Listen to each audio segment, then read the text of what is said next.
I'm 67 years old, and I want to tell you something I've never said out loud to anyone outside of my closest family. Something I carried alone for years, buried under pride and stubbornness and the quiet shame of a man who thought he had all the answers. I was wrong about almost everything that mattered. Not in the small ways we all get things wrong. A bad investment, a failed diet, a car that turned out to be a lemon. I mean, I was wrong about the big things, the things you build your entire life around, the things you sacrifice your health, your relationships, your joy for. And the moment I realized it, I was lying flat on a cold kitchen floor at 4 a.m, unable to feel my left arm. But I'm getting ahead of myself. Let me start at the beginning, because to understand what that floor took from me, you first have to understand what I spent a lifetime building. My name is Raymond. I grew up in a small city in the Midwest, the kind of place where men were measured by their handshakes and their work ethic, where showing emotion was something you did quietly, behind closed doors, if at all. My father was a factory foreman, quiet man, disciplined. He didn't talk much, but he worked every single day of his life without complaint. And I grew up believing that that was the definition of a good man. So that's the man I became. By my late 30s, I was running the operations division of a mid-sized manufacturing company. I had a beautiful wife named Carol, 2 sons, Marcus and Eli, a house on a corner lot with a backyard big enough that the boys could throw a ball without hitting a fence.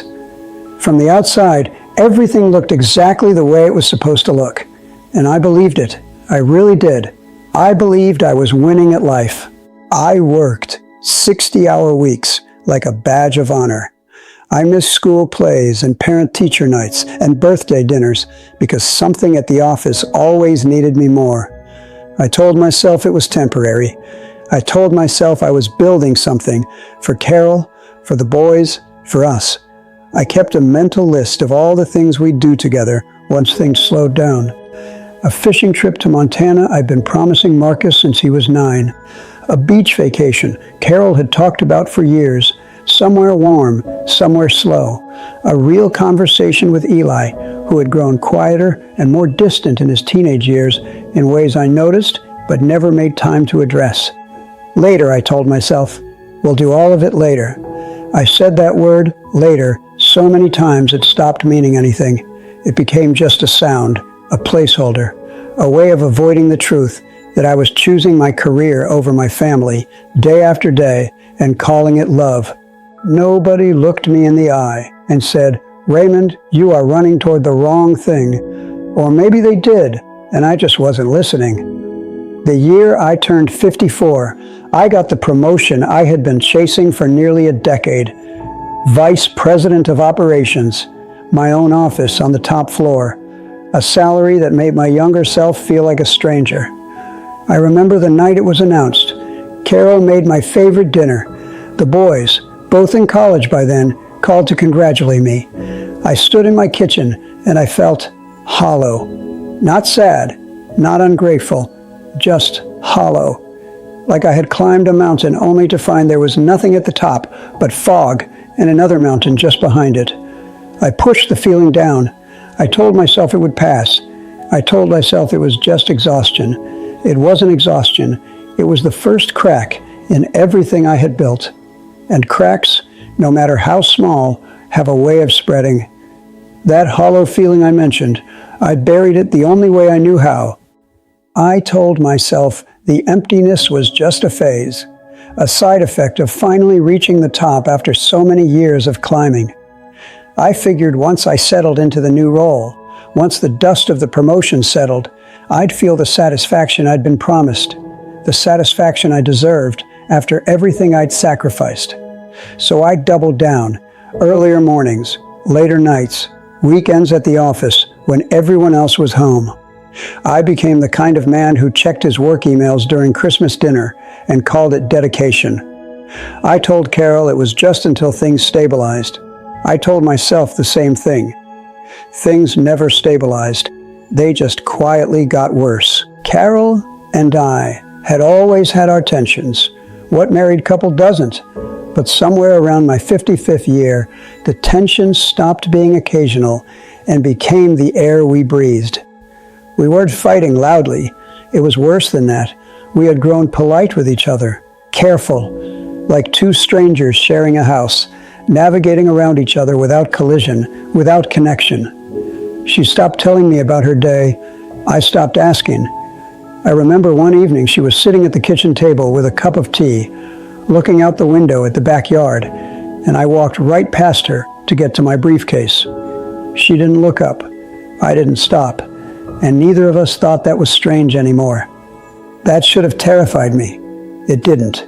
Marcus had moved to Seattle after college and was building his own life. We talked maybe once a month, short calls, surface level, the kind where you say everything's good and mean absolutely nothing by it. Eli was closer in distance, but further in every other way. He had a quiet anger toward me that I could feel, but never knew how to approach. I kept waiting for the right moment to sit down with him, really sit down, and have the kind of father-son conversation I always imagined we'd have someday. Someday. There was that word again. At work, I was praised, respected, the kind of man people pointed to in meetings as an example of dedication and results. My boss once told a room full of executives that Raymond was the backbone of this company. Everyone applauded. I smiled and nodded and felt absolutely nothing. I had a colleague, a man named Frank, about 5 years older than me. Sharp mind, relentless drive, built his division from the ground up. We'd grab coffee occasionally and talk shop. Frank was the kind of man who wore his busyness like armor. Always had somewhere to be, always had a bigger deal in the works. His wife had left him years earlier. His kids were scattered across the country. He laughed it off every time it came up. The price of ambition, Raymond, he'd say, stirring his coffee. Some men are built for the boardroom, not the backyard. I used to nod along. I didn't realize he was drowning. I didn't realize I was too. Then came the morning of March 11th. I was 56 years old. It was a Tuesday, ordinary in every way. I had gotten up early as always, skipped breakfast as always, was halfway through a report at my desk before the sun had fully risen. Carol was still asleep. The house was quiet. And then something shifted. It started as a pressure, not pain exactly, more like something sitting on my chest, heavy and insistent. I loosened my collar, stood up, told myself it was stress, told myself I needed water, told myself it was nothing. Then my left arm went numb. I made it to the kitchen doorway before my legs stopped cooperating. I remember the tile floor being cold against my cheek. I remember the refrigerator humming. I remember thinking with strange clarity, Carol is going to find me like this, and feeling something I hadn't felt in years. Fear. Not fear of dying, not yet. Fear of what my life looked like from that floor. Fear of what it would say about me if this was where it ended. A man face down in his kitchen at dawn, alone, surrounded by the silence of a house that had slowly emptied of everything warm. Carol found me 11 minutes later. She told me that afterward, 11 minutes. She said my name, and I heard it like it was coming from underwater. She called 911. She held my hand on that cold floor and cried in a way I hadn't heard from her in 20 years. And lying there, I thought about Marcus and Eli and the fishing trip I'd never taken and the dinners I'd skipped and the evenings I traded for reports that no one would remember. The ambulance came, and somewhere between that kitchen floor and the hospital, something inside me cracked wide open. Not my heart. My understanding of everything I had been doing wrong. I spent 9 days in that hospital. 9 days with nowhere to go, nothing to manage, no reports to file, no meetings to lead. Just white walls and beeping monitors and the slow, humbling rhythm of recovery. For a man who had defined himself entirely by his productivity, those 9 days felt like being stripped down to the bones.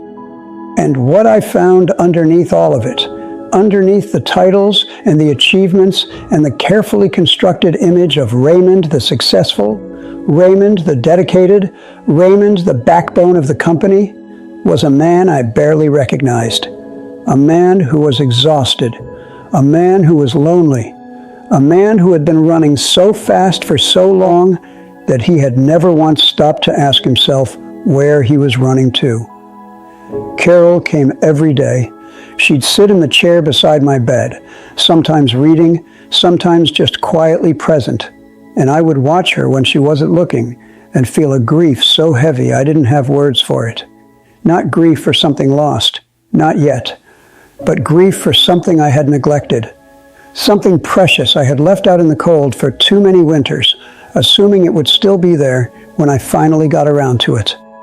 On the fourth day, she looked up from her book and caught me staring. She didn't smile right away. She just looked at me, really looked. And in that look was every unspoken thing between us.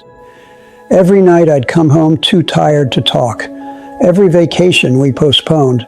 Every time she'd reached for me and I'd been somewhere else entirely, even when I was standing right beside her. "Ray," she said quietly, "what are we doing?"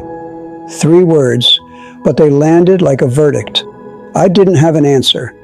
For the first time in my adult life, I, Raymond, the man with a plan for everything, had absolutely nothing to say. So I did something I hadn't done in front of another person since I was a child. I cried. Not politely, not briefly. I cried the way you cry when something has been locked up for decades and the lock finally gives way. Carol set her book down and took my hand and didn't say a word. She just held on. And in that small, quiet hospital room, something between us that had been frozen for years began slowly to thaw. Eli came on the 6th day. He drove 4 hours to get there. Walked in looking like he hadn't slept. Sat down across from me, and for a long moment, neither of us spoke. There was so much history in that silence. So many conversations we'd never had. So many times I'd been physically present, but emotionally 1,000 miles away. He was 28 years old, and I realized sitting there that I didn't fully know my own son. I knew his surface, I knew his resume, I knew the outline of him, but the interior, his fears, his dreams, what made him laugh until his eyes watered, what kept him up at night, I had missed most of that. I had been too busy building a life I thought was for him to actually show up in his. "I was scared, Dad," he said finally. His voice was steady, but his jaw was tight. When Mom called me, I thought, he didn't finish the sentence. He didn't need to. "I know," I said. "Not sorry for the heart attack. Sorry for the years. Sorry for the distance I had let grow between us like a field gone to weeds because I never made time to tend it. Sorry for every later and someday and when things slow down." He nodded slowly, and then quietly he pulled his chair closer. We talked for 3 hours that afternoon. Really talked, the kind of talking I had been postponing for his entire adult life. He told me things I didn't know. I told him things I'd never said. By the time visiting hours ended, something had shifted between us. Not fixed. Wounds that old don't heal in an afternoon, but opened. Finally, honestly opened. Marcus flew in from Seattle on day 8. He walked in with that easy smile of his, the one he'd had since he was a little boy, the one that always made a room feel lighter. But behind it, I could see the same thing I'd seen in Eli's eyes, relief mixed with something older, something stored up. We didn't have the heavy conversation Eli and I had. Marcus processed things differently, quieter, more internal. But before he left, he stood at the foot of my bed and said something I have never forgotten. "Dad, I don't need you to be impressive anymore. I just need you to be around. I need you to be around." I turned those words over in my mind for the rest of my hospital stay. I turned them over on the drive home. I still turn them over sometimes, even now, when I need reminding of what actually matters. All those years I thought I was providing for my sons by working myself to the edge. All those years I thought impressive was the same thing as present. And my son, in one quiet sentence, dismantled that belief completely. The doctor who discharged me was a calm, no-nonsense woman named Dr. Okafor. She sat across from me on the last morning and went through the medical instructions: medication, diet, reduce stress, follow-up appointments, standard recovery protocol. But before she stood to leave, she paused and looked at me directly. "Mr. Raymond," she said, "your heart is repairable, but I want you to think carefully about the life you're going back to, because what happened to you was a warning, and not everyone gets a warning."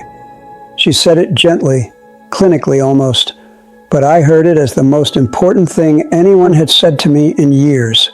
Not everyone gets a warning.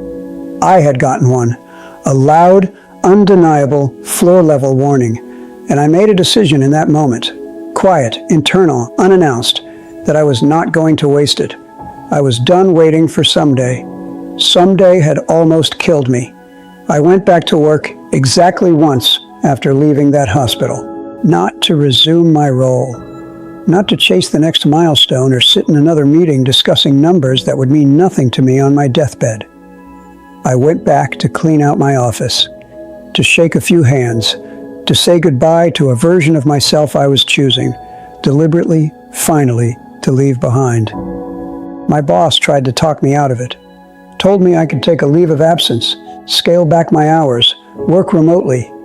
He used words like legacy and impact and what you've built here. Good words. Words that would have worked on me 5 years earlier. They didn't work anymore. I thanked him. I meant it.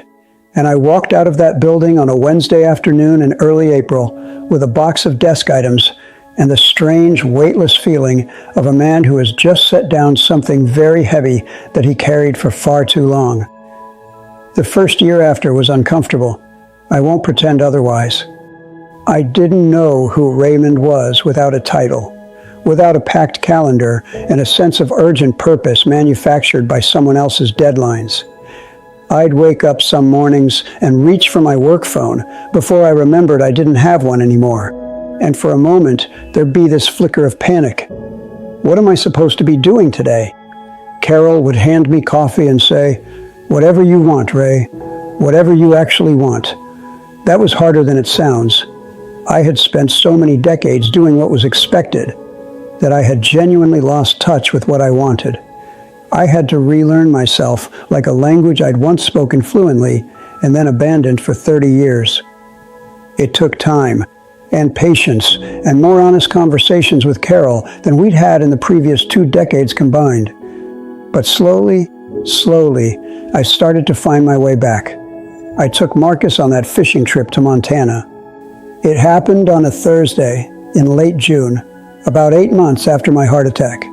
Just the two of us, 4 days, a cabin without reliable Wi-Fi, a river that didn't care about quarterly projections. We fished badly and laughed a lot, and stayed up too late talking about everything and nothing. On the last night, sitting by a fire while the sky went dark and enormous above us, Marcus said he couldn't remember the last time he'd felt that relaxed. I told him I wasn't sure I ever had. I had promised him that trip when he was 9 years old. He was 32 when we finally took it. That's 23 years of later, packed into 4 days of now. I will never stop being grateful we got those 4 days, but I will also never stop wishing I hadn't waited so long. Carol and I went to Portugal that autumn. She had mentioned it once, years earlier, just in passing, the way people mention dreams they don't really expect to come true. A small coastal town she'd seen in a magazine, narrow streets, blue tiles, the Atlantic stretching out endlessly beyond whitewashed walls. I had filed it away under someday and forgotten it entirely. I booked the trip without telling her, slid the printed itinerary across the breakfast table one morning and watched her face. She looked at it for a long moment. Then she looked at me, and her eyes filled up in a way that told me everything. That this wasn't just about Portugal, that it was about being seen, about being the person whose quiet wishes someone finally decided to honor.